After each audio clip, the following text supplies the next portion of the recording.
आइए अब हम वॉल्यूम को बना के देखते हैं कि किस तरह उसको बनाया जाता है और किस तरह की वो फैसिलिटी हमें प्रोवाइड करता है। उसके लिए हम यूज़ करेंगे लिनक्स के नैनो टेक्स्ट एडिटर को। उसमें हम किसी भी फाइल का नाम दे देते हैं, लेट्स से हम vol.yml, आप कुछ भी रख लें। उसके बाद चूँकि वॉल्यूम खुद से एक रिसोर्स नहीं, तो उसे हमें किसी अलग रिसोर्स की तरह नहीं बल्कि पॉड की स्पेसिफिकेशन में लिखना होता है। तो हम यहाँ जो रिसोर्स बनाएंगे वो भी पॉड होगा, उसकी काइंड हम लिखेंगे pod. API version of course, चूँकि ये हम बना ही पॉड रहे हैं तो उसका API वर्जन भी V1। उसके बाद मेटा डाटा में हम कोई भी नाम लिख लेते हैं, माई पॉड विथ वॉल्यूम। हमने कोई भी फर्जी नाम ले लिया, आप चाहें कुछ और ले लें। उसके बाद हम स्पेक में जब भी हम काम करते रहे अब तक, हमने कंटेनर्स लिखा, उसके अंदर इमेज, उसका नाम, पोर्ट नंबर और ये सारी चीज़ें डिफ़ाइन की। क्योंकि हम पॉड बना रहे हैं, हमें ये चीज़ तो लिखनी ही होगी। मगर उससे पहले हम एक चीज़ और डिफ़ाइन करेंगे यहाँ पे, जो कि है वॉल्यूम्स। वॉल्यूम्स को डिफ़ाइन करने के लिए हम लिखेंगे वॉल्यूम्स, और उसके बाद उसको हम किसी एक नाम से असाइन कर देंगे। यानी हम इसका नेम ले लेते हैं, लेट्स से शेड डायरेक्टरी। ये फ़र्ज़ी नाम है, आप चाहे कुछ और रख लें, कोई प्रॉब्लम नहीं। इस लाइन के बाद हम बताएंगे कि हम किस टाइप का वॉल्यूम बनाना चाह रहे हैं। हमने बहुत सारे टाइप्स अभी थोड़ी देर पहले देखी, जिसमें empty directory, config map, secret और बहुत सारे नाम हमने देखे। इस वक्त जिस वॉल्यूम टाइप को हम बनाने जा रहे हैं वो है empty directory. Empty directory basically हमें एक ऐसा फोल्डर पॉड लेवल तक बना के दे देगा जिसको तमाम वो कंटेनर जो इस वॉल्यूम को माउंट करेंगे वो एक्सेस कर सकते हैं और इसमें अपना डेटा शेयर भी कर सकते हैं। और अपनी लाइफ से ऊपर, यानी जब तक कंटेनर है तब तक तो डेटा रहेगा। कंटेनर अगर किल भी हो गया और दोबारा भी बन गया तो वो डेटा परसिस्ट रहेगा, क्योंकि वो अब पॉड लेवल तक आ गया है। उसके बाद हम जो नेक्स्ट लाइन में लिखने जा रहे हैं वो उसी तरह की डिटेल्स जो हम नॉर्मली लिखते रहे, कंटेनर्स। उसके बाद कंटेनर्स का नाम, मैंने पहला कंटेनर जो बनाया है वो है कंटेनर 1 के नाम से। लेट्स से हम उसको नाम दे देते हैं कंटेनर 1। उसकी जो इमेज है वो इमेज हम चूज़ करेंगे /log file _node.js। ये मैंने एप्लीकेशन बनाई है Node.js पे। वो एप्लीकेशन का काम यह है कि वो हर 5 सेकंड के बाद करंट डेट एंड टाइम एक फ़ाइल में टाइप करेगी। हम आगे जाके देखते हैं कि वो कहाँ पे किस तरह टाइप करेगी, किस फाइल में करेगी। वो सारी चीज़ें आपको मैं अगले थोड़ी देर में बताता हूँ। उसके बाद हम बताएंगे पोर्ट्स। अच्छा, ये इमेज जो हमने ऊपर चूज़ की वो इमेज एक फ़र्ज़ी इमेज है। मैंने आपको एग्जांपल समझानी थी इसलिए मैंने चूज़ की है। रियल लाइफ में आप जब इसको पे कोई प्रोजेक्ट करेंगे तो यहाँ पे ऑफ कोर्स कोई दूसरी इमेज होगी, और जब आप प्रैक्टिस भी कर रहे हो तो हो सकता है कि आपके पास भी कोई इमेज हो तो आप उसको भी यूज़ कर सकते हैं। पोर्ट्स के अंदर हम बताएंगे कंटेनर पोर्ट, हम कुछ भी दे सकते हैं, हम 8080 दे सकते हैं। उसके बाद हम इस कंटेनर को माउंट कराएंगे ऊपर वाले वॉल्यूम से। माउंट कराने के लिए हम लिखेंगे वॉल्यूम माउंट्स। वॉल्यूम एक से ज़्यादा माउंट हो सकते हैं किसी कंटेनर में, लिहाजा उसके लिए भी हमने एरे शुरू करना है जिसमें हम नाम देंगे। ये वो नाम होगा जिससे वो कनेक्शन बिल्ड करेगा ऊपर बनाए गए किसी भी वॉल्यूम से।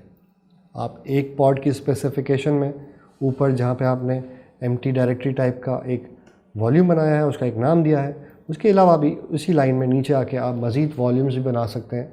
और किसी भी कंटेनर को, चाहे वो सारे या उनमें से एक या उनमें से कई मिला के, आप वॉल्यूम माउंट कर सकते हैं। जब हम पहला वॉल्यूम माउंट करेंगे तो उसको नाम देंगे, फिर उसके बाद उसका पाथ बताएंगे, फिर दूसरा वॉल्यूम देने के लिए अगेन जो ऊपर दिए गए वॉल्यूम की अगर लिस्ट होती है, इस वक्त चूँकि हमारे पास एक ही है तो हमारे पास एक ही नाम आएगा, वो है शेड डायरेक्टरी का। अगर हमारे पास मल्टीपल वॉल्यूम्स बने होते इस पॉड की स्पेसिफिकेशन में तो हम वॉल्यूम माउंट में यहाँ पे अलग नाम दे के उस वाले वॉल्यूम को भी कर सकते थे माउंट।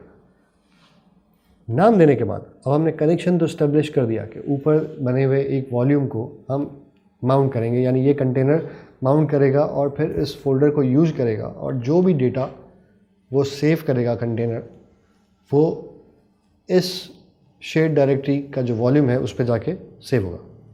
हमने इस चीज़ को पहले जिक्र किया था कि कंटेनर को ऐसा ही लगेगा कि जैसा वो अपने इंटरनल फाइल सिस्टम पे काम कर रहा है, बट वो टेक्निकली पॉड लेवल पे है। उसके लिए हमें एक पाथ बताना होता है जिसके थ्रू कंटेनर को ये लगता है कि वो पाथ कंटेनर के अंदर का पाथ है, कंटेनर के फाइल सिस्टम का पाथ है, कंटेनर की अंदरूनी दुनिया का पाथ है। उसके लिए हम लिखते हैं माउंट पाथ।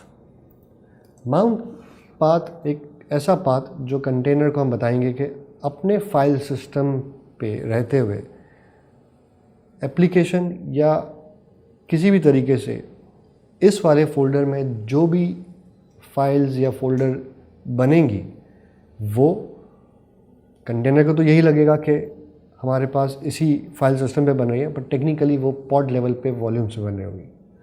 फॉर एग्ज़ाम्पल मेरी जो ये एप्लीकेशन है वो डेटा के फ़ोल्डर के अंदर एक फ़ाइल बनाती है, तो मैं उसे डेटा का फ़ोल्डर दे देता हूँ ताकि जो भी ऊपर दी गई इमेज फ़ाइल बनाएगी वो इस फोल्डर में जाके बने, और जब इस फोल्डर में बनेगी तो ये शेयर्ड हो गया है। अब तो टेक्निकली जो भी इमेज फाइल बनाएगी डेटा के फोल्डर में वो अब कंटेनर पे नहीं, पॉड लेवल पे वॉल्यूम्स में सेव होता रहेगा।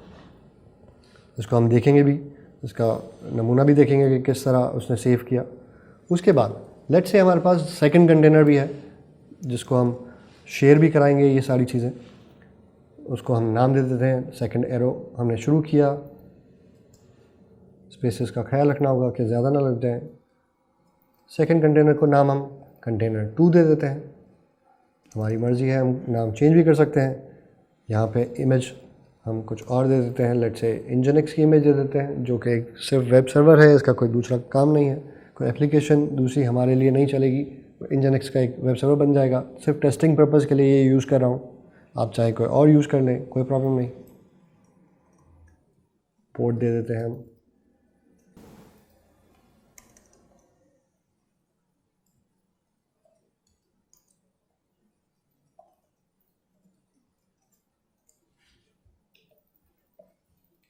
इसके बाद हम इस कंटेनर में भी अगर चाहें कि ये कंटेनर भी जो वॉल्यूम बना हुआ है ऊपर उसे शेयर करें, तो हम इसे भी वॉल्यूम माउंट करा सकते हैं।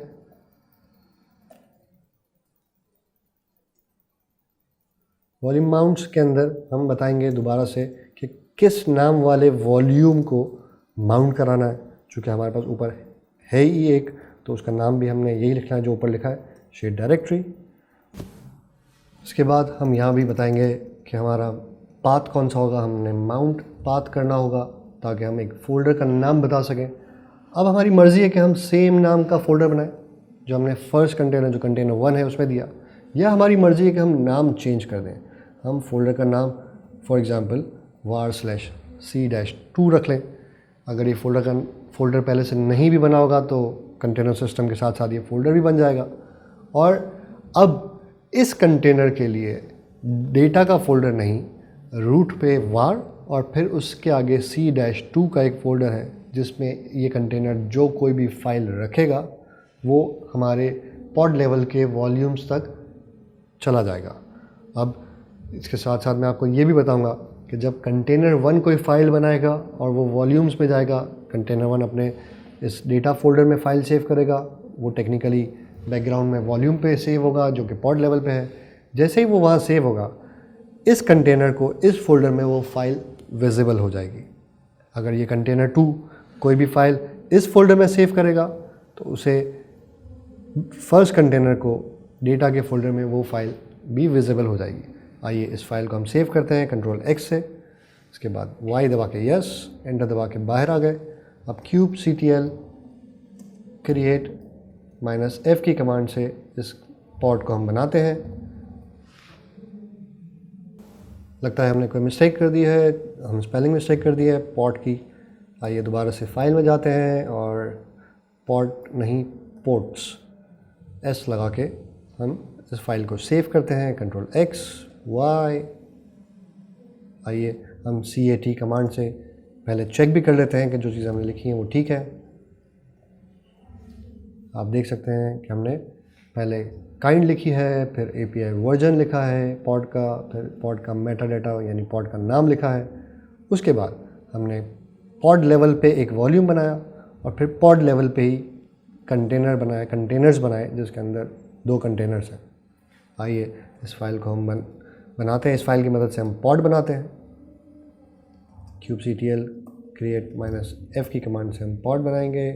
हमारी फाइल का नाम है vol.yaml।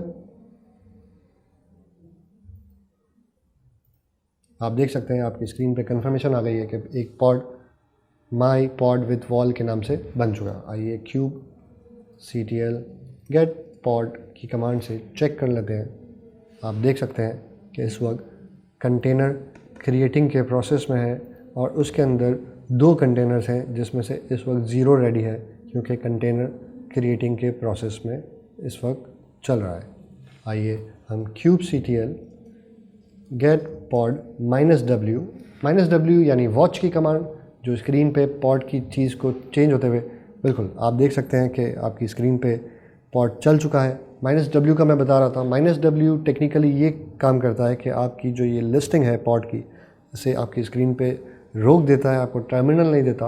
और अगर आपका कंटेनर जैसे कि ऊपर वाले एग्जांपल में, ऊपर वाली जो हमने गेट पॉड किया था उसमें कंटेनर क्रिएटिंग स्टेटस में था, जैसे ही फिर वो चेंज होता है रनिंग में तो आपकी स्क्रीन पे अपडेट हो जाता। आपको दोबारा कमांड चलाने की ज़रूरत नहीं पड़ती।